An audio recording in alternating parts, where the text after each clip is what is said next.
शायद मैं पहला लड़का था जो शादी कर बारात लेके जा रहा था और मैं रो रहा था। तो हम भी जो पुराने लोग हैं वो थोड़ा सा पढ़ने की कोशिश करते रहते हैं। तो मैं नौकरी छोड़ सकता हूँ बट शायद मैं कहीं ना कहीं पढ़ाना नहीं छोड़ सकता। आज मैं बोलूं कि नहीं, पैसा मेरे लिए मैटर नहीं करता, पैसा सबके लिए मैटर करता है भाई।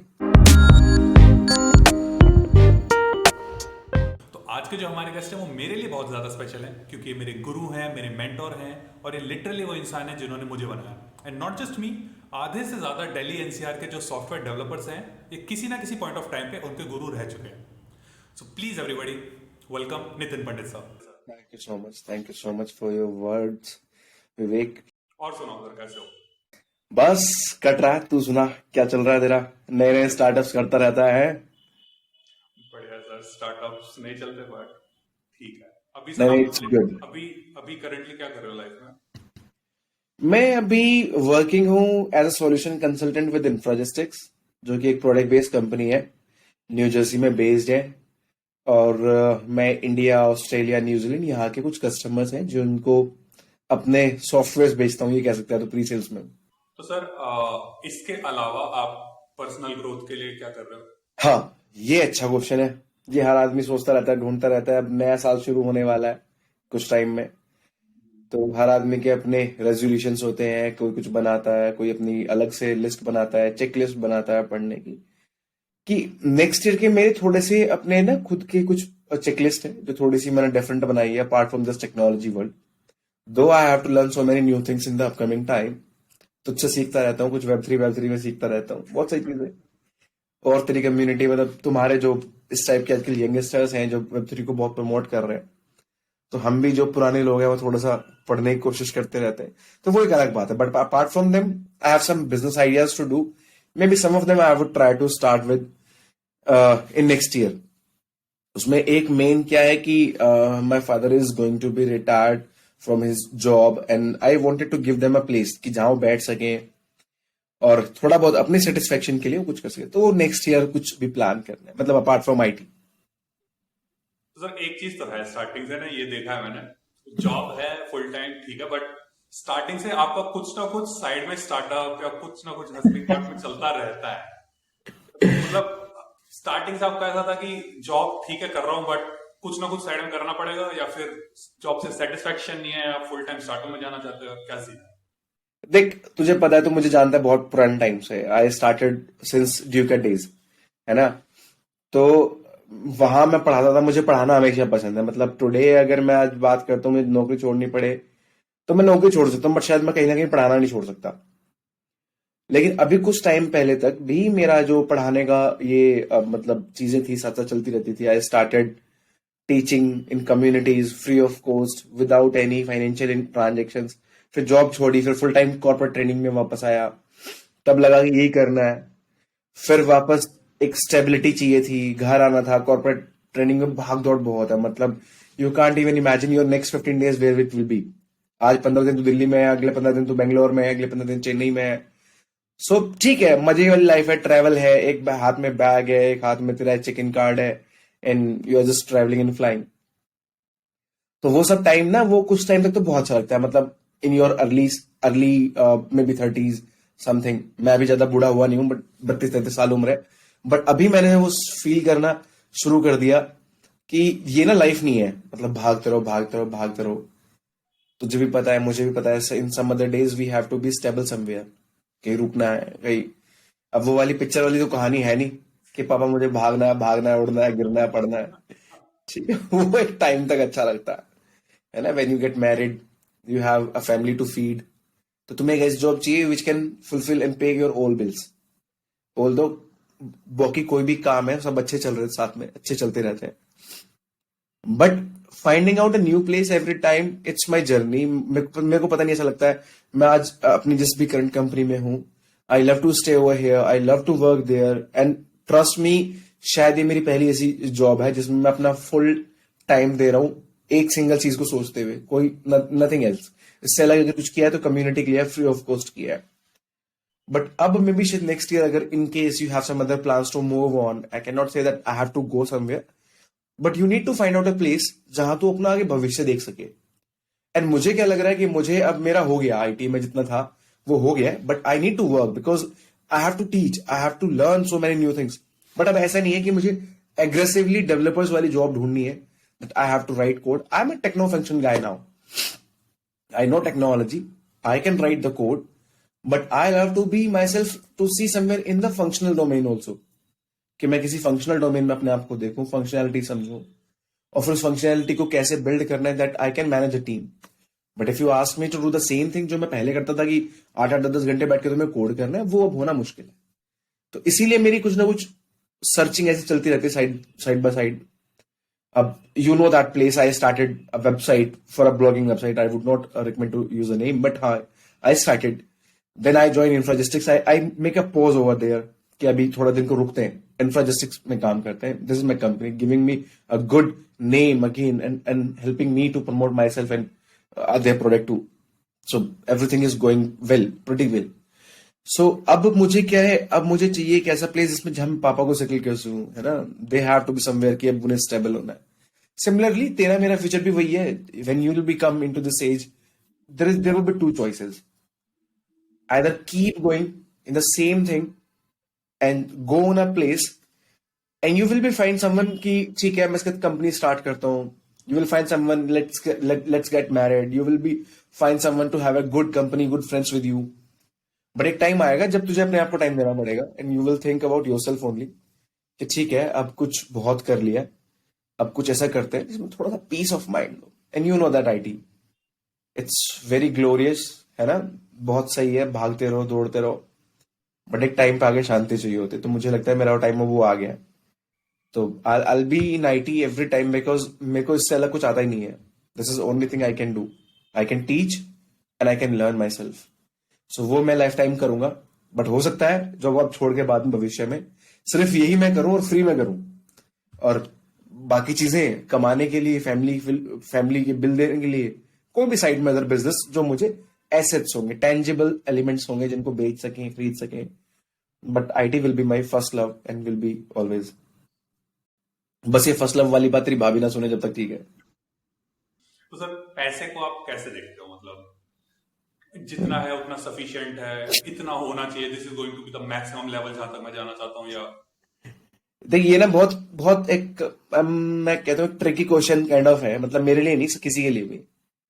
हम एक पॉडकास्ट रिकॉर्ड कर रहे हैं तो मे बी शायद आज मैं बोलूं कि नहीं पैसा मेरे लिए मैटर नहीं करता, पैसा सबके लिए मैटर करता है भाई. When I was earning 10,000 rupees in my beginning, or 6,000 I believe, in those days also I was happy. Salaries बढ़ती रही, एक्सपेंसेस बढ़ते रहे. एक दिन आया मेरी सैलरी मेरे पापा के बराबर होगी, मैं उसी दिन खुश हो गया. आज से 8-10 साल पहले. This is something I have achieved. अब मुझे इससे ज्यादा ऊपर चाहिए नहीं. मेरे पापा ने पूरी जिंदगी इस सैलरी में निकाल दी, तो मेरे लिए क्या है, ठीक है. But when you married I believe, तो उसके बाद रिस्पॉन्सिबिलिटीज बढ़ती हैं, ठीक है. जब रिस्पॉन्सिबिलिटीज बढ़ती हैं तो फिर तुम्हारे अपने मतलब तुम्हारी कंपनी बदलती है. बिकॉज पहले तू यंगस्टर होता है, बैचलर होते हो तुम, तो तुम ऐसे लोगों के साथ मिलते हो जो मोस्टली बैचलर है, because they people only can spend time with you. जो मैरिड पर्सन है, यू नो दैट, लाइक तू मुझसे अगर ज्यादा टाइम एक्सपेक्ट करेगा, मैं मिल लूंगा तुझसे, लेकिन शाम को हम कहीं नाइट आउट पे जाना है तो मुझे एक घर पे बंदा है जिसको जवाब भी देना है ना. माँ है जिसको माँ के फोन आने शुरू हो जाएंगे. वो तेरे साथ भी है, लेकिन एक और है उससे भी ऊपर जो फोन करने ज्यादा शुरू कर देगी, ठीक है. तो क्या होता है, पैसे तुम कमाते बहुत हो.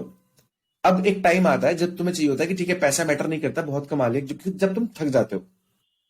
लेकिन उसमें तुमने क्या क्या अचीव कर लिया, क्या क्या पेंडिंग पड़ा है, फिर जब तुम वो देखते हो तो तुम्हें हमेशा लगता है कि जो पेंडिंग पड़ी चीजें वो ज्यादा है, तो अभी और करना चाहिए, अभी और करना चाहिए. मैं अपनी बात करता हूं, मुझे ऐसा लगता है कि मैंने कुछ रिस्पॉन्सिबिलिटीज है घर की जो पूरी कर ली है. 1-2 रिस्पॉन्सिबिलिटीज है जो करनी है. जैसे एक इंडियन फैमिलीज में सबसे बड़ी रिस्पॉन्सिबिलिटी होती है घर बनाना है, उसके बाद बहन की शादी करनी है ना. ये आइडियल सिचुएशंस होती हैं. 3 इडियट्स में था ना कि बहन की शादी करनी है, कम्मों की, पनीर महंगे होते जा रहा है. सेम सिचुएशन की सबको करना है. सो मैं अभी जस्ट रिसेंटली उन रिस्पॉन्सिबिलिटीज से ओवरकम हुआ. तो अब मुझे लगता है कि जो मेन रिस्पॉन्सिबिलिटीज है वो तो पूरी हो गई. तो अब पैसे की मेरे लिए कुछ इतनी खास स्टेटमेंट वैल्यू बची नहीं कि मुझे बहुत कमाना है. अब मुझे सिर्फ उतना कमाना है जिसमें मेरे घर हो जाए loan free, no EMIs, and मतलब इतना हो कि मुझे मेरे बिल पे करते टाइम सोचना ना पड़े. जब ये स्टेटमेंट आती है ना कि बिल पे करते टाइम सोचना ना पड़े, तो अब इसमें कितना हो ये कहना सबके लिए अलग अलग है. तो उसमें मेरी चॉइसेस अलग है, तेरी चॉइसेस अलग है, कोई तीसरा बंदा होगा उसकी चॉइसेस अलग है।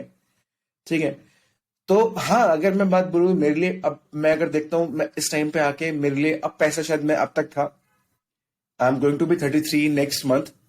ठीक है। तो अगर मैं आज इस साल तक की बात करूं तो हाँ, पैसा मेरे लिए बहुत जरूरी था, बिकॉज आई हैड टू पे माई रिस्पॉन्सिबिलिटीज, है ना, मुझे पेरेंट्स को सबको पे करना बैक था। लेकिन अभी शायद मैंने धीरे धीरे चीजें सेटल डाउन कर ली है। सो अब मुझे लगता है कि मेरे लिए पैसे की जो पहले भागदौड़ वाली जिंदगी थी, अब शायद नेक्स्ट ईयर से वो वैसी ना हो। थोड़ी सी सेटल माइंड होगा कि नहीं, मेरे को पैसे से इतना मैटर नहीं करते, या ग्रोथ इतनी मैटर नहीं करती, स्टेबिलिटी ज्यादा मैटर करती है। This is come with experience, this is come with maturity, है ना, जो एज के साथ बढ़ती है। तो अब ये इसमें दोबारा कब दिक्कत होगी? दोबारा दिक्कत तब होगी जब मैं एक उस घर को सोचूंगा कि ये घर तो छोटा है, अब एक बड़ा घर लेना है। So what will happen again? EMIs बढ़ जाएंगी, फिर लोन बढ़ जाएगा, तो घुटनों का दर्द फिर कम खत्म खत्म हो जाएगा, कि फिर भागना शुरू करना पड़ेगा। ये होता है ना, किसी ने एक एड में कहा था कि अगर तुम्हारे घुटनों में दर्द है, भाग नहीं पा रहे, चल नहीं पा रहे, एक लोन ले लो, फिर तुम्हें सब दर्द मुक्त हो जाओगे, तुम भागोगे भी दौड़ोगे भी। तो सेम सिचुएशन है। इन शॉर्ट, जब जेनरिक बात करता हूँ तो मुझे लगता है कि पैसे की मेरे लिए कुछ अभी तक बहुत एक इंपॉर्टेंट वैल्यू थी, और हमेशा रहेगी, सबके लिए रहती है। बट फ्रॉम नेक्स्ट ईयर मुझे लगता है मैंने अपनी रिस्पॉन्सिबिलिटीज कुछ पूरी कर ली है, तो वो नहीं रहेगा जो पहले भूख थी, जो पहले भागना था। अभी थोड़ा सा सेटल डाउन होगा, ऐसा मुझे लगता है। Sir what is the most expensive asset that you own? अभी सबसे महंगी चीज आपके पास क्या है?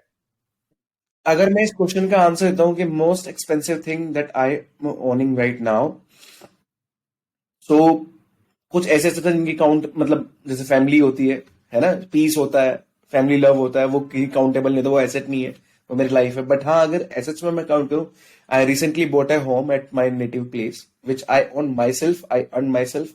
Yes, my life partner has like a main role in it. My backbone always is there. So yes, उसका पूरा सपोर्ट है, उसके बिना वो कंप्लीटेड नहीं था। But yes, this is something I can say we both own it. The most expensive thing. Apart from them, क्या हो सकता है घर से ज्यादा बड़ा? फिर गाड़ी हो सकती है ना, उसकी कुछ महीनों पहले ईएमआई खत्म करी है। तो उसके बाद पर्सनल बिलोंगिंग्स में अगर बात करते हो तो I love watches, I love shoes. So shoes में वो वाले तो लेता नहीं कि इसमें जो एड है ना, वो गाना, मतलब 80,000 होता के है शूज। तेरा इसमें घर जाएगा, वो वाला तो भाई मैं पहनता नहीं हूँ।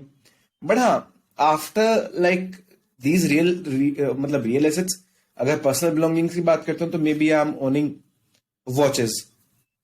What is your dream purchase कि ये चीज मेरे को लाइफ में खरीदनी है? ड्रीम परचेज में वही था। नहीं नहीं, बच्चा है बिल्कुल, सबके साथ बचता भाई। वो तो आज तो अगर अंबानी से पूछेगा ना जाके, इलन मस्क से पूछ ले, अभी उसका ड्रीम परचेज कितनी बची है। Recently he bought Twitter. अगर किसी और पूछेगा तो सबके पास कुछ ना कुछ बचा हुआ है। सबकी चेकलिस्ट में हमेशा कुछ ना कुछ होता है। मुझे नहीं लगता कोई भी एक ऐसा इंसान है इस धरती पे जिसकी चेकलिस्ट पूरी हो गई हो, है ना। सबके कुछ अपने ड्रीम्स है, इसीलिए वो जी रहे हैं। तो मेरे लास्ट ईयर तक मेरी एक, सच बता रहा हूं तुझे, लास्ट टू लास्ट ईयर और मे बी लास्ट ईयर मैं कहूंगा, मेरा एक ड्रीम था कि मुझे अपनी लाइफ में एक मर्सिडीज ओन करनी है। ठीक है। मर्सिडीज नॉट ए सेडान, मतलब मर्सिडीज कोई भी SUV class, not a sedan, I don't like sedans. Maybe I will have some sedans in future, but ना भी है, ना ओन करता, ना ऐसी एक्सपेक्टेशन रखता। मैं गाय जो आज भी गांव से बिलोंग करता हूँ, है ना, तो थोड़ी एक पर्सनैलिटी, बाइक हो तो बुलेट हो, और गाड़ी हो तो स्कॉर्पियो हो। तो वही है अभी कि हाँ, maybe in future I try to have Mercedes, maybe any SUV class. But मैंने फिर वही बताया, ये 2 साल पहले तक मेरी एक्सपेक्टेशन थी कि मुझे मर्सिडीज ओन करनी है। और हाँ, इतना कमाने में लगा था, मतलब 2-3 साल पहले, कि मैं एक मर्सिडीज ओन कर सकता था अगर चाहता तो। पर अब पता नहीं क्यों मुझे ऐसा लगता था, फिर वही फैक्टर है, मैच्योरिटी फैक्टर, कि अब मुझे ऐसा लगता है यार, मर्सिडीज, आप 60-70 लाख रुपए मर्सिडीज में इन्वेस्ट करोगे एसयूवी क्लास लेने के लिए। अगर 60-70 लाख रुपए की मैं कोई एफडी या कुछ भी ऐसा, मतलब मेच्योरिटी दैट सेज कर दूं, तो शायद वो 10 साल बाद जब मेरी एज 40s होगी, तो वो नियर अबाउट डबल होगा। मतलब ऑलमोस्ट 1.5 करोड़ हो सकता है अगर अच्छी जगह इन्वेस्ट किया जाए। और 1.5 करोड़ का अगर मैं पापा के नाम पे उसकी एफडी डाल दूं, 7.2% का उसका इंटरेस्ट आएगा। तो उसमें मैं अर्ली 40s में अगर रिटायरमेंट ले लूं 45 में, सो 1-1.5 लाख रुपए महीना इंटरेस्ट इंटरेस्ट आएगा। तो सही जिंदगी कटेगी, कुछ चाहिए ही नहीं। 1-1.5 लाख रुपए मैं अपने होम टाउन चला जाऊंगा वापस। घर बना ही लिया है मैंने वहां पे, मुझे कुछ चाहिए ही नहीं। 1-1.5 लाख में जो कमा रहा है वो राजा है। तो अब मेरी थॉट वैसी हो गई है। तो जो ड्रीम परचेज मेरा था वो यही था अभी तक, कि I have to buy Mercedes for myself, for my family. But अभी सच बता रहा हूं, अब मुझे सिर्फ और सिर्फ अगर ड्रीम परचेज कुछ बचा है वो ये बचा है कि जहां मैं रह रहा हूं, my locality Noida, I am owning a flat, but I want to change it, just that's it. Because मेरा छोटा भाई है, वो भी बड़ा हो रहा है अब, so he is also working, so maybe in upcoming time he will also get married, to be stay together in a joint family। जो करंट फ्लैट है जो मैंने अभी खरीदा है, उसकी पोजीशन मिलने वाली है ऑल्दो अभी कुछ टाइम में, तो वो शायद एक मतलब 2 लोगों की फैमिली के लिए छोटा होगा। मैं अपने भाई को अपने से अलग रख नहीं सकता। तो ये उसके लिए सिर्फ उस डिसीजन के लिए कि एक ड्रीम घर बनाना है फाइनल, उसके बाद कुछ नहीं बनाना। That will be the last purchase, और maybe I would say the costly जो भी सबसे बड़ी होगी वो यही होगी। इसके बाद कुछ होगा नहीं, मुझे लगता नहीं है ऐसा। तो अभी एक है, एक और ओन करना है। बट इससे पहले तो सोचना कि मतलब कैसी थॉट्स होती थी। अभी तेरी यंग एज है, अभी शायद तेरी भी अपनी थॉट्स होंगी, है ना, होती है इस एज में थॉट्स कि गाड़ी लेनी है। मेरे को घड़ी लेनी है, तो 1.5 लाख रुपए की घड़ी लेनी है, राडो लेनी है। बट अभी जो लास्ट ले ली थी कभी 2-4 साल पहले, उसके बाद वो मेरी कॉस्टली घड़ियों में से एक है। उसके बाद मेरी ना तो कभी हिम्मत हुई। अब मुझे सबसे महंगा और सबसे बुरा एसेट वही लगता है कि मैंने क्यों ली थी। ठीक है, तो वही है, क्योंकि अब पहनते हो क्या हो, एप्पल वॉच पहनते हो, चार्जिंग पे लगा रखी है। अब सारी ईमेल्स आनी है इसमें आनी है, सारी कॉल्स आनी है इसमें आनी है। तो अब वो घड़ियां पहनी भी नहीं जाती। सेम वही है कि अगर मैं गाड़ी ले भी लूंगा, खड़ी तो पार्किंग में रहेगी। I am not I love to travel, but I don't love to drive. I am a guy who can sit with you, you can take me way you want. So अब वही चीज है कि वो मेरा अपना है कि मुझे लगता है मुझे करना चाहिए। तो मुझे नहीं लगता अब घर से अलग मैं कुछ और खरीद पाऊंगा। फैमिली के बारे में सर क्या विचार है? शादी करनी चाहिए इंसान को, नहीं करनी चाहिए? आपकी हो गई है।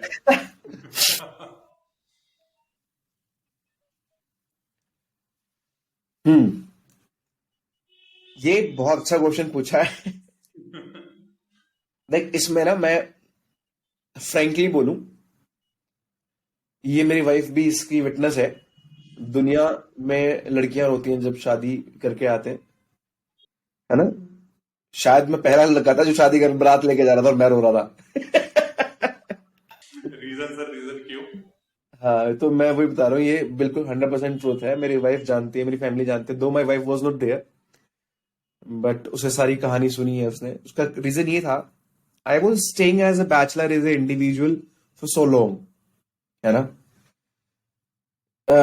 मेरी wife was staying with her family, और मुझे लगता था कि अब मेरे से कोई और पूछने वाला आ जाएगा जो मेरे साथ रहेगा कि कहाँ जा रहे हो, क्यों जा रहे हो, किस टाइम आओगे, कब आओगे, वो सारे क्वेश्चंस।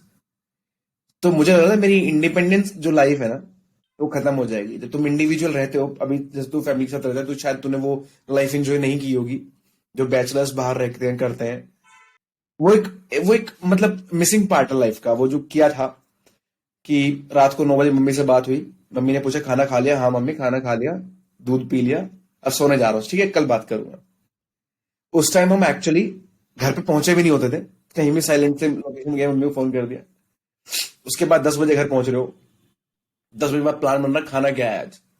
ध्यान आया कि खाना तो है ही नहीं घर पे, अब खाएं क्या। तो ध्यान आया सेक्टर 15 में मैं रहता था नोएडा में, तो ध्यान आया एचसीएल के सामने वो मिलेगी, मैगी मिलेगी 11:30 तक, फटाफट पहुंचो। तो मैगी खाई 11:30 तक। अब क्या करना है, अभी 11:55 का लास्ट शो चल रहा है, शो देखना है, लास्ट शो चल रहा है। कल क्या है, देख लेंगे कल क्या है जो भी है। उस टाइम 4 घंटे भी सो लो तुम, वो नींद पूरी हो जाती। ठीक है, यंग एज, वेरी अर्ली। तो तुम जाओ रात को 11 बजे, 11:50 मतलब 11:55 की अपने मूवी बुक करी, 12 से आप 2-3 बजे तक घर पे आए वापस, सुबह 4 बजे सो रहे हो। कई बार मम्मी का सुबह 5 बजे फोन आता था कि उठ ले। उस टाइम पे लगता है ना घर पे गवर्नमेंट जॉब की तैयारी कर ले, ये कर ले, वो कर ले, अर्ली एजेस थे। I haven't tried anyone, but घर वालों की एक्सपेक्टेशन उनके अकॉर्डिंग मैं 5 बजे उठ के पढ़ लेता था। तो मम्मी का फोन भी आया था 5 बजे में, उठा के मैं हाँ मैं पढ़ने बैठ गया, फिर फोन काटा, फिर सो गया। ठीक है। तो मुझे लग रहा था जब वो शादी हो रही थी कि ये इंडिपेंडेंट लाइफ चली जाएगी, जो मजे थे लाइफ में सब खत्म हो जाएंगे। तो ये मेरी अपनी स्टोरी थी पर्सनल, कि ऐसा हुआ था मेरे साथ। बट हाँ, what I found after getting married, there is a mix and match emotions are there. तुम किसी की लाइफ के पार्टनर बनते हो और कोई तुम्हारी लाइफ को ओन करता है, दोनों ही काम है। ठीक है। ओन करता है इसलिए क्योंकि बहुत सारे डिसीजंस होते हैं जो तुम्हें म्यूचुअली लेने चाहिए। मैं नहीं कहता कि तुम फोर्सफुली लो, बट वो म्यूचुअली इसलिए लेने चाहिए क्योंकि कुछ ऐसी चीजें होते हैं, when you are into your worst और bad, she will be only one who can help you out, she will be only one who can support you if you guys having good understanding with each other. तो शादी के pro cons दोनों हैं। Pros में अगर मैं बात करूं, जैसे मैं आज फीवर में हूं, बुखार है, तो she is the only one who can look after, है ना, मुझे दवाई दे सकती है। But if you are staying alone और मे बी विद फ्रेंड्स, तो आपका दोस्त है वो भी अपनी बंदी के साथ बिजी होगा फोन पे, वो दवाई दे देगा तुम्हें for sure as an human. But तुम्हें खाना क्या बनाना है, मे बी बहुत अच्छा दोस्त है, तो जैसे मेरा फ्रेंड था रोहित तोमर मेरे साथ है, मेरे छोटे भाई की, और उसमें और विपुल में मेरे लिए दोनों में कोई डिफरेंस नहीं है। ही ऑलवेज हेल्प्स मी अलॉट, है ना। मैं अकेला रहता था, वो दूसरे रहता था, लेकिन मेरे पास आता था हमेशा।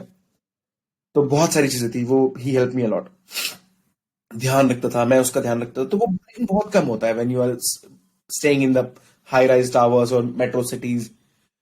तो शादी एक ऐसी चीज है जो तुम्हें हर इमोशन पे, मतलब हर तुम्हारे एज में तुम्हें हेल्प करती है, तुम्हें इमोशनली हेल्प करती है, तुम्हें फाइनेंशियली हेल्प करती है if she is earning too, ठीक है, तुम्हें मेंटली हेल्प करती है। तो बहुत तरह से तुम्हें वो सपोर्ट करते हैं जब तुम बुरे वक्त में, तुम डिप्रेशन टाइम सबके साथ आता है, because if you are doing something, so बहुत बार ऐसा भी होता है तुम्हें अच्छा नहीं लग रहा है, भले तुम कुछ कर रहे हो कि नहीं कर रहे हो, जॉब कर रहे हो नहीं कर रहे हो, एंटरप्रेन्योर हो कि नहीं हो, जॉब भी कर रहे हो ना, तो बहुत बार ऐसा होता है तुम्हारा बिल्ड फट रहा होगा, तुम्हें कोड समझ में नहीं आ रहा होगा क्या करना है। And my wife is also a developer, so she can relate to me. मेरा गिट में मेरा मर्ज कॉन्फ्लिक्ट आ रहा है, she can help me out to resolve it. ठीक है। मेरे डेवऑप्स की पाइपलाइन फट रही है, she can help me out to resolve it. तो वो तो चलो एक लकीली ऐसा चांस है कि we both sharing the same technology some time. But अगर वो भी बात नहीं करोगे, आप नॉर्मली भी बात करते हो, तो yes, it's a good time, you should get married, because it's a time only when you can be having good mind sharing with your wife, your spouse. और अच्छी चीज है यार, करनी चाहिए, सबको करनी चाहिए। That's my only only suggestions. और जब हमारी होगी तो कि दूसरे क्यों बचे, ये भी एक कारण है, सबकी बच्चे। तो जो अच्छा है वो तो है ही, जो बुरा है वो भी सबके साथ ही हो फिर। और बुरा कुछ नहीं है, बुरा सिर्फ हम मानते हैं, but they are also good यार समहाउ। अपना घर छोड़ के आइए, अपनी गालियां किसी को तो सुनाएगी, तो सुन ले, कान बंद करो, निकाल दो। लड़कों को यही कहानी है, एक दस सुनो, दस निकाल दो, मस्त लाइफ जियोगे। मैं पूरी मैरिड लाइफ में पूरी कहानी लिख सकता हूँ, पूरी स्टोरी लिख सकता हूँ, पूरी पिक्चर बना सकता हूँ। मैंने इतना कुछ सीख लिया ना, how to live a happy married life, I can ठीक है टेल। सर, इस पर बुक लिख दो, अब बहुत चलेगी। मैं सच बता रहा हूँ, इतना एक्सपीरियंस ले लिया मैंने 6 साल की शादीशुदा जिंदगी में, कि मैं इसमें बहुत कुछ लिख सकता हूँ। मैंने बहुत सारी चीज सोची है। अच्छा, सोचना क्या है, अच्छा ये क्वेश्चन आएगा तो उसका आंसर क्या देना है। झूठ नहीं बोलता मैं अपने रिलेशन में, बट हाँ, उसको कैसे टैकल करना है।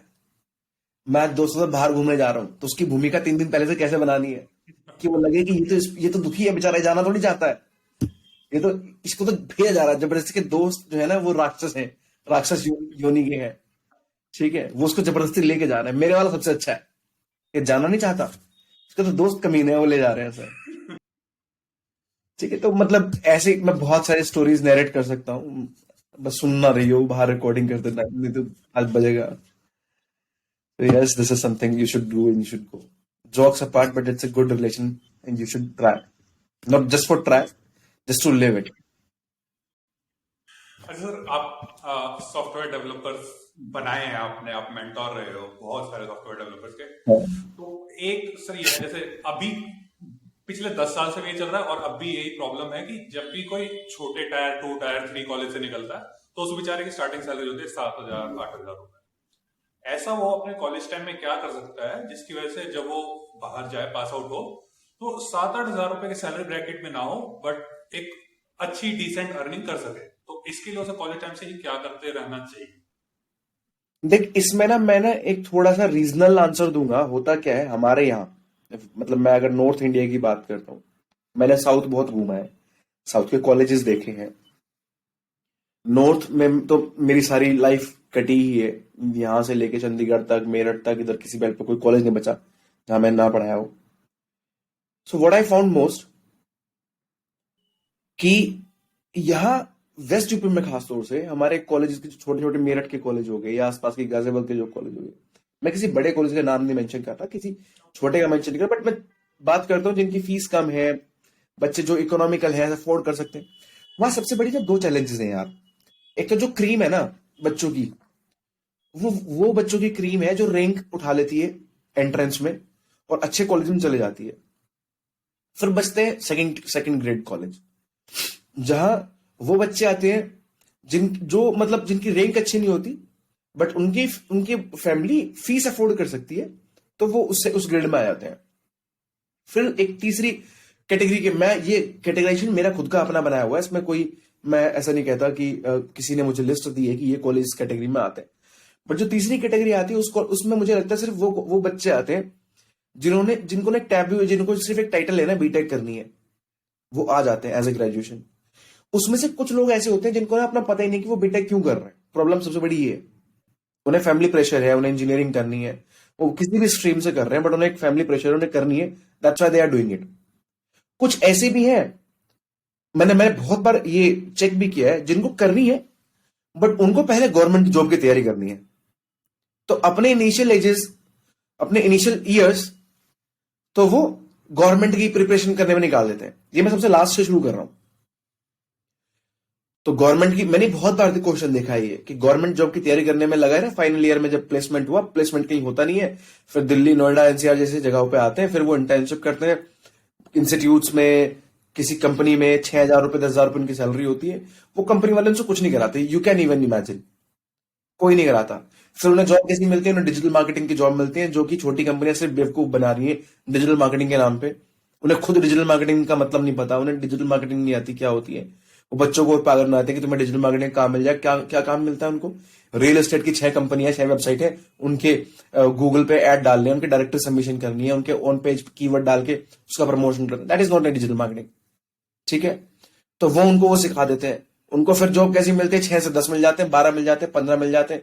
फिर वो पूरे दुनिया जहान में शो मचाते हैं कि बीटेक का कोई फायदा नहीं है, ये नहीं है, वो नहीं है। तो ये सबसे सबसे नीचे की बात है। इससे ऊपर की जब हम बात आते हैं, वो लोग थे जो अच्छी रैंक नहीं आई बट उनकी फैमिली अफोर्ड कर सकती थी, तो वो अच्छे कॉलेज में आ गए। मैं शायद अपने भाई की रैंक भी उसमें से एक में रखूंगा। तो उसने एग्जाम नहीं दिया बट उसकी नंबर अच्छे थे, तो उसे नंबर के बिहाफ पे अच्छा कॉलेज मिल गया। In the first year itself मैं दुनिया को पढ़ाया यार, कि तू जानता कितने लोगों को पढ़ाया, ठीक है? मैं उसे बताने की कोशिश करता तो उसको लगता घर की मुर्गी दाल बराबर सुने ना, but he tried himself for good things. तो मुझे शुरू में लगा मैं यार कुछ नहीं करेगा ये मुझे और बदनाम और कर देगा, but he did very well. So वो अपनी फर्स्ट जॉब में जो कमा रहा है वो मेरी हाफ एज में मैं आगे तब तक नहीं मुझे मिल रहा था, ठीक है? So he did good job. तो सेकंड जो कैटेगरी होती है ना, इसमें पोटेंशियल स्टूडेंट्स होते हैं। पोटेंशियल स्टूडेंट्स होते हैं जिसका नंबर नहीं आया, जिसको रैंक अच्छी नहीं मिली, बैड लक, लेकिन उनकी फैमिली अफोर्ड कर सकती थी तो उन्होंने अच्छे कॉलेज में एडमिशन दिलाया। तो वहां क्या होता है, वहां बीच वाले जो कॉलेज होते हैं, जो टॉप क्लास है, उनको तो समझाने की जरूरत है ही नहीं, वो तो सारे सेकेंड ईयर थर्ड ईयर में ही प्लेस हो जाते हैं अपने आप, उनको तो कहने की जरूरत ही नहीं है। जो सारी लड़ाई ना उस बीच वाली कैटेगरी की है। नीचे वालों को करना नहीं था, उन्होंने अपना लाइफ ऐसे खराब कर ली। जो बीच वाले हैं जिनको एक्चुअल में करना था, इसमें से आधे जो टॉपर्स हैं वो निकल जाते हैं, जो कुछ बचते हैं दिक्कत उनके साथ होती है, उन्हें जॉब नहीं मिल पाती, जब मिलती है तो सेटिस्फैक्टरी नहीं मिलती। तो मेरे अकॉर्डिंग क्या है, देखिए आजकल ना 2 तरह की जॉब्स मार्केट में बहुत अवेलेबल है।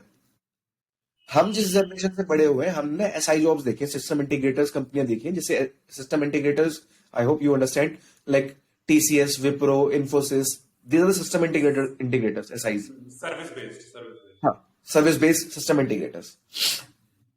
दूसरी कंपनियां कौन सी होती हैं? जो प्रोडक्ट बेस्ड होती हैं। जो कल्चर हमारे स्टार्ट करने के बाद आया, लेकिन आया इंडिया में, काफी अच्छा कल्चर आया। उसमें आज सब दौड़ में उसमें भाग ही रहे हैं कि पेटीएम में जॉब करनी है, मुझे यूबर में जॉब करनी है, मुझे अमेजोन में, मुझे स्विगी में, सो मेनी द नेम्स, कि मुझे उसमें जॉब करनी है। यहाँ ना एक देख, मेरे को मे बी शायद I am not a good person to ask like what we should do for to go in this kind of company, because मैंने वहां से ना उस वाली जनरेशन में स्टार्ट ही नहीं किया। हमने बहुत ऑर्डिनरी सी जॉब स्टार्ट की है in SIs companies, in middle age company, service based company, हम उसमें अच्छे हैं।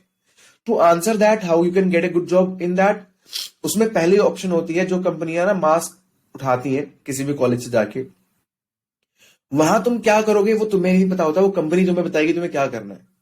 लेकिन to good good to get a good job, first job में be a trouble point for any one, जब मिडिल मिडिल टाइप के कॉलेज हैं उनके बच्चों के लिए। लेकिन सेकंड से वो डिसाइड कर सकते हैं कि उन्हें क्या करना है क्या नहीं करना। फर्स्ट जॉब में थोड़ा सा कंफ्यूजन है, बिकॉज कॉलेज में जो जो कंपनियां आती है वो तो बेसिक्स, वही physics chemistry, basics of programming, क्या प्रोजेक्ट बनाया क्या नहीं बनाया, वो निकाल लेते हैं। लेकिन हमें सक्सेस पाने के लिए जरूरी नहीं है पहली जॉब कब मिल रही है, हमें सक्सेस पाने के लिए जो मैटर करता है वो ये है कि हम, मैं पहली जॉब पे चला गया, उसके बाद मेरी नेक्स्ट जंप कहाँ है।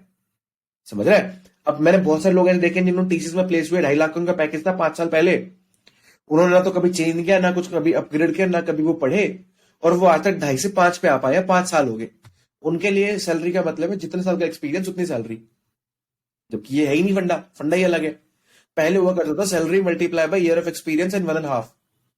जैसे सपोज 10 साल की एक्सपीरियंस है तो 10 साल की है तो मतलब एक्सपीरियंस 1.5, आई बिलीव, लाइक 15 से मल्टीप्लाई कर लो तो समथिंग लाइक दैट, कि इतना होना चाहिए एक्सपीरियंस एंड हाफ। मुझे ऐसा लगता है जब मेरी टाइम चल रहा था।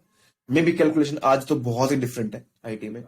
तो मेरा कहना सिर्फ यही है कि अगर कॉलेज में कोई बच्चा है उसे कुछ प्रोग्रामिंग में आना है, पहले तो बात ये चीज दिमाग से निकाल दो कि प्रोग्रामिंग में जॉब है।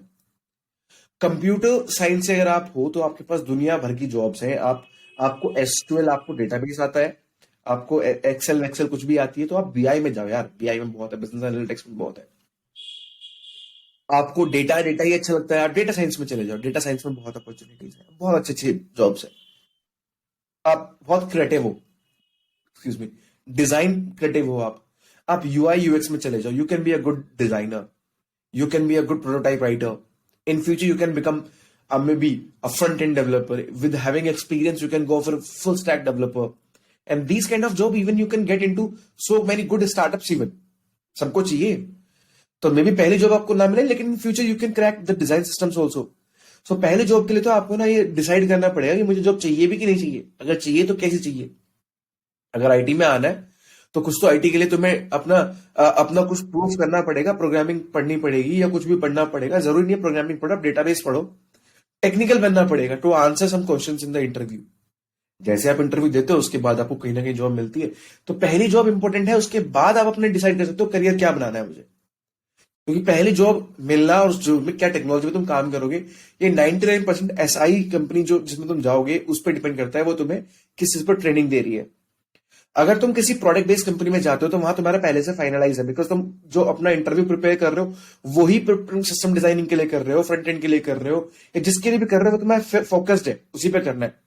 ठीक है, बट एसआईज में ऐसा नहीं होता। वहां तुम पहली जॉब ज्वाइन करोगे, तुम्हें टेक्नोलॉजी क्या मिलेगी वो उन पर डिपेंड करता है, उनके पास उनको मैन पावर किस प्रोजेक्ट में किस स्ट्रीम में चाहिए। ठीक है, उसके लिए हमें टेक्निकल होना जरूरी है, दैट्स मोस्ट इंपोर्टेंट। किसी भी प्रोग्रामिंग लैंग्वेज में हो, don't compare programming languages more, like कि जावा अच्छी है, डॉट नेट अच्छी है, पाइथन अच्छी है, गो अच्छी है। You should B technical first. Technical technology technical आपको स्किल्स अच्छे हैं आपके तो आप किसी में भी कर लोगे। आपको जावास्क्रिप्ट क्यों ना आते हो? जावास्क्रिप्ट आज भी दुनिया की सबसे ज्यादा पढ़ी जाने वाली लैंग्वेजेस में से एक है। This is you should at least, मतलब एवरीवन ट्राई। तो सर चाइल्डहुड कैसा था आपका, बचपन?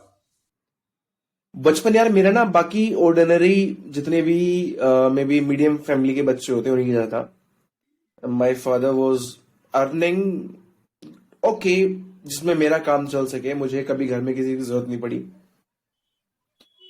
अपनी हैसियत से ज्यादा उन्होंने हमेशा मेरे लिए किया है, और मैं आज जहां भी हूँ उनकी बदौलत ही हूँ।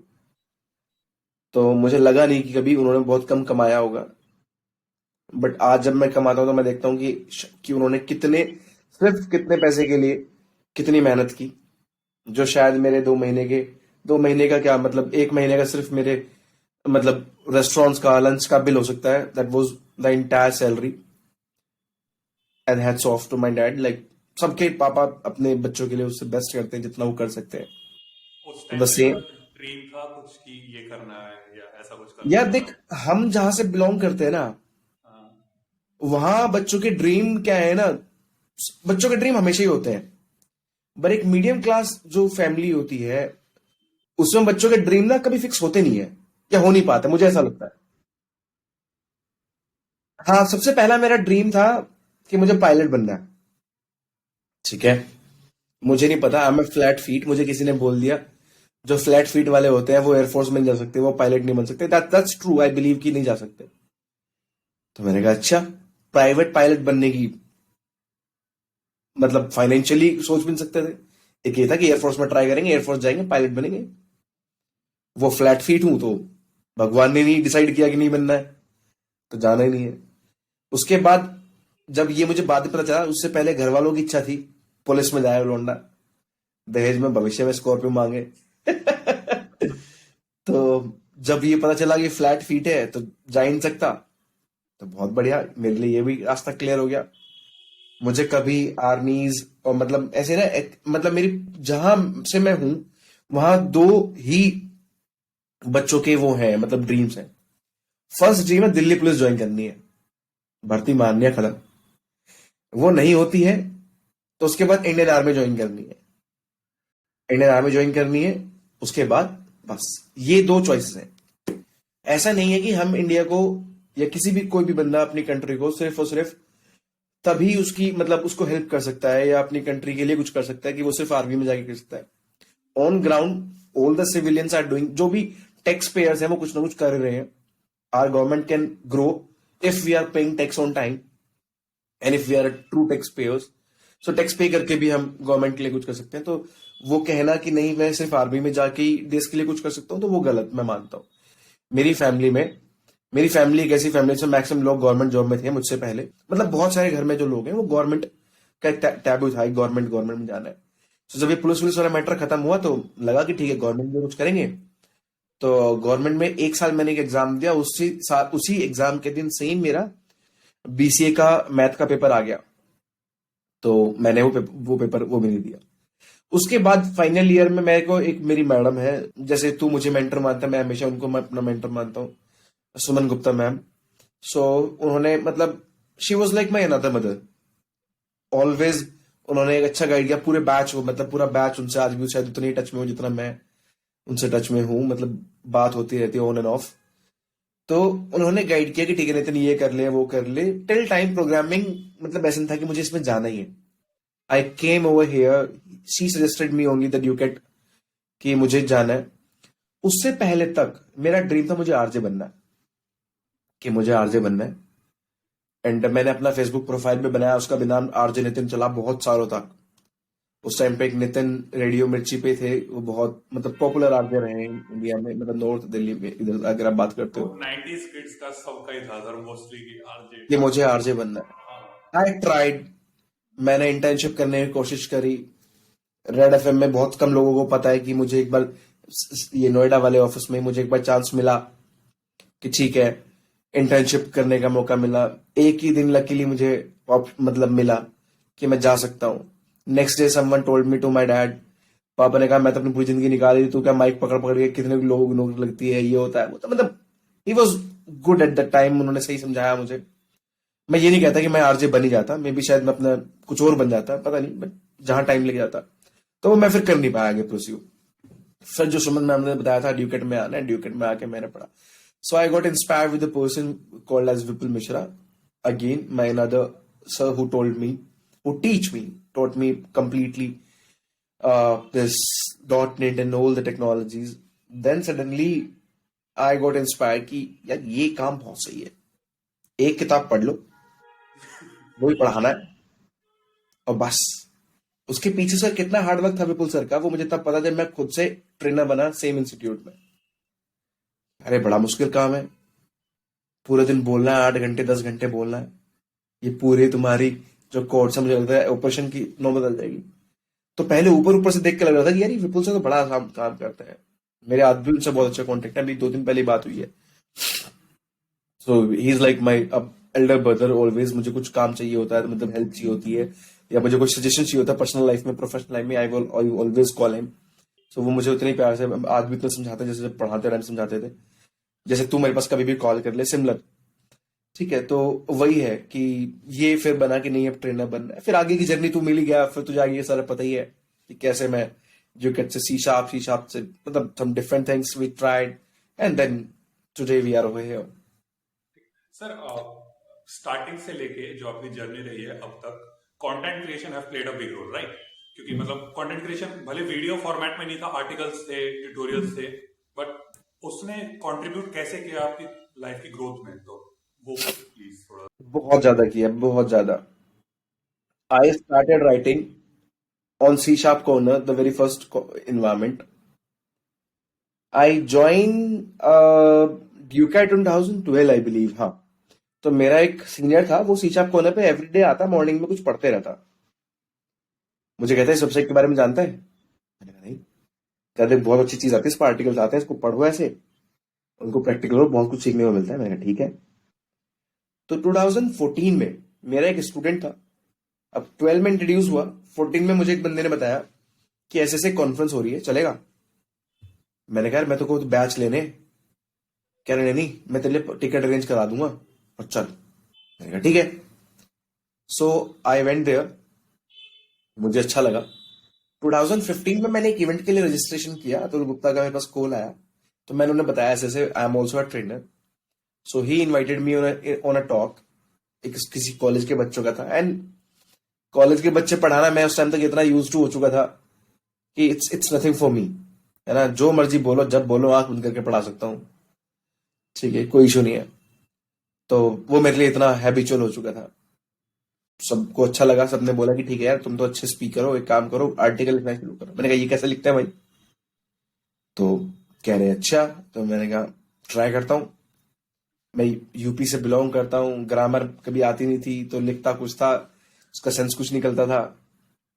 So that writing basically everything that particular told me. Writing ने मुझे बताया क्या लिखना है, क्या नहीं लिखना है, कैसे लिखना है, कैसे नहीं लिखना है, क्या अच्छा लिख सकते हो, क्या नहीं लिख सकते हो, ठीक है। तो सबसे पहला रोल तो प्ले उसने किया कि मेरी सेल्फ ग्रूमिंग बहुत हुई, सबसे बेस्ट चीज। दूसरा, when you create content, so the best part about content creation is if you are just a teacher or a trainer somewhere, you have a limited audience. But when you are creating content, there is no audience limit.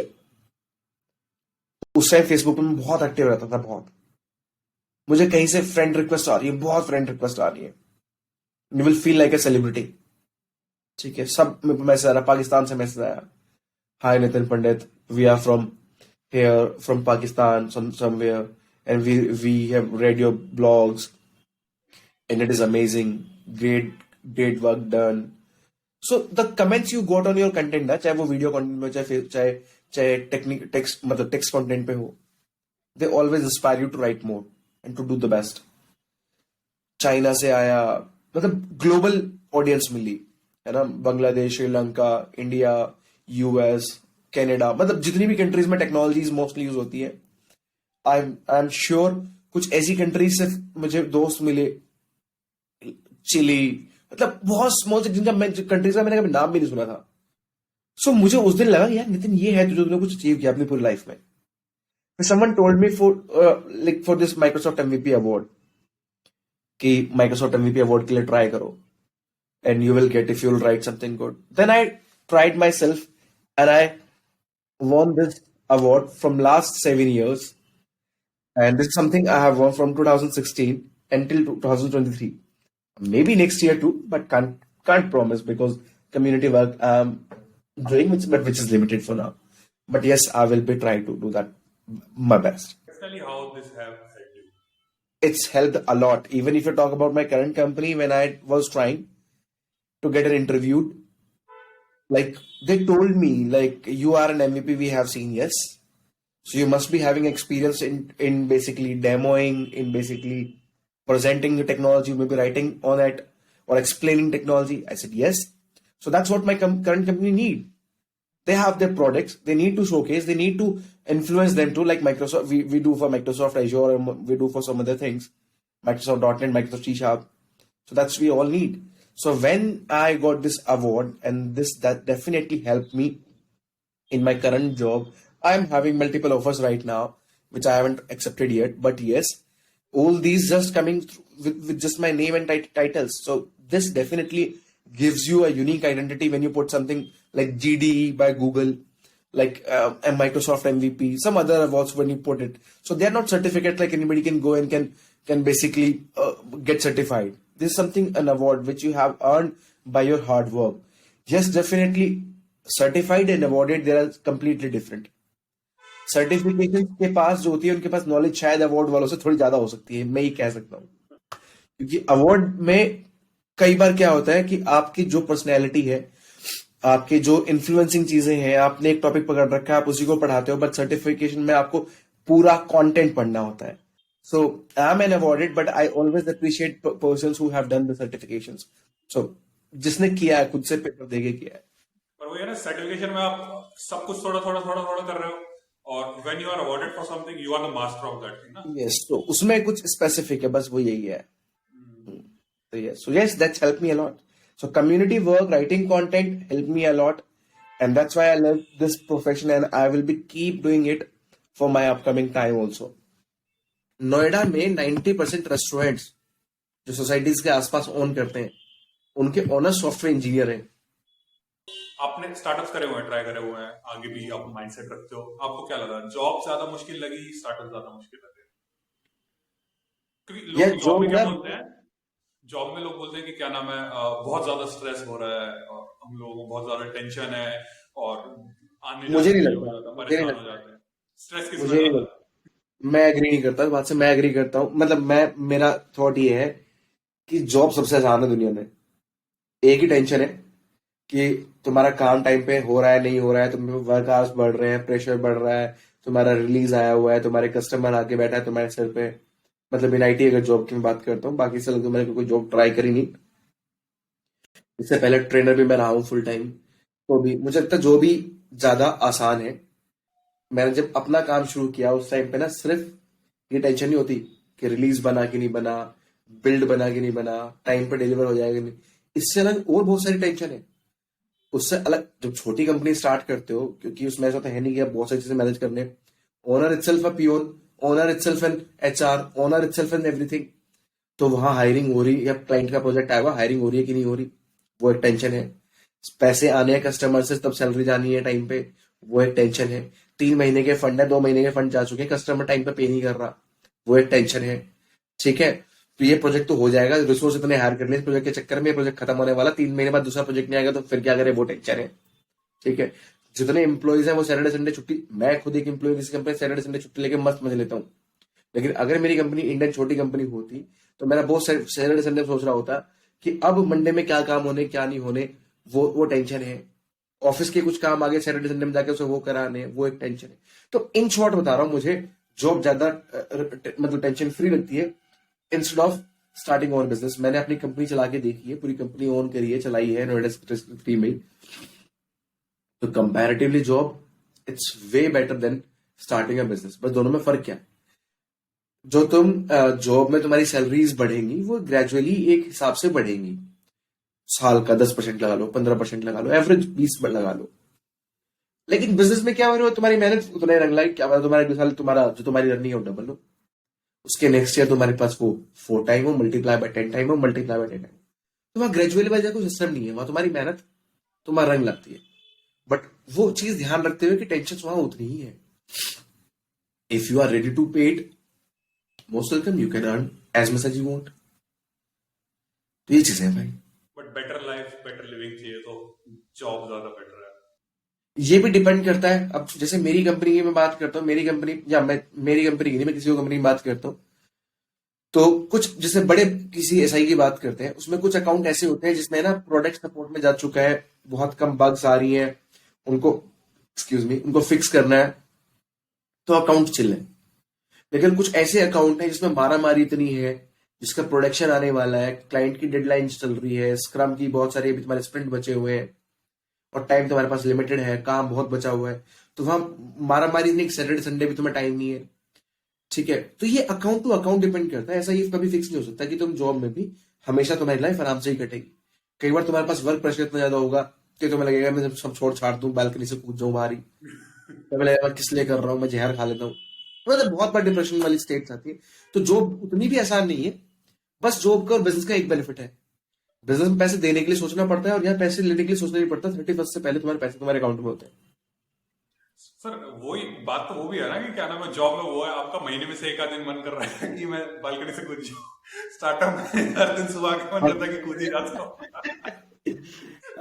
ये तो देख, ये तो वही मैं बोल रहा हूँ, हर चीज के प्रो कॉन्स है। जॉब अपनी जगह बेटर है, टेंशन कम है। स्टार्टअप अपनी जगह बेटर है, you are your own own employ and your own owner, your own reporting manager I would say. तो तुम्हारा तुमसे ही हमेशा टारगेट है कि मुझे तुम्ही को उस पीछे छोड़ना है। तो वो कभी एक एक ना, मतलब इनफाइनाइट लूप है, वो चलता ही रहेगा। तुम कुछ अच्छा अचीव करोगे, फिर तुम्हारी और ग्रो करने की कोशिश करोगे, सेम लेवल 3 बनना है, फिर लेवल 5 बनना है, फिर इंटरनेशनल कंपनी में, मतलब बहुत सारे तुम्हारे पास batches, you have to win them. तो वो होड़ कभी खत्म नहीं होती। तो मुझे वही लगता है कि एक पीस ऑफ माइंड होना चाहिए, किसके लिए कर रहे हैं पता नहीं, but you should be happy some time. ठीक है सर, फिर यहीं पे पूर्ण विराम लगाते हैं, ये ठीक है पॉडकास्ट भाई, यहीं खत्म करते हैं। बहुत अच्छा लगा तुझसे बात करके बहुत टाइम बाद। फिर मिलते हैं जल्दी। बिल्कुल, नेक्स्ट टाइम ऑफलाइन करेंगे। श्योर। चलो, have a see you, great day. Bye.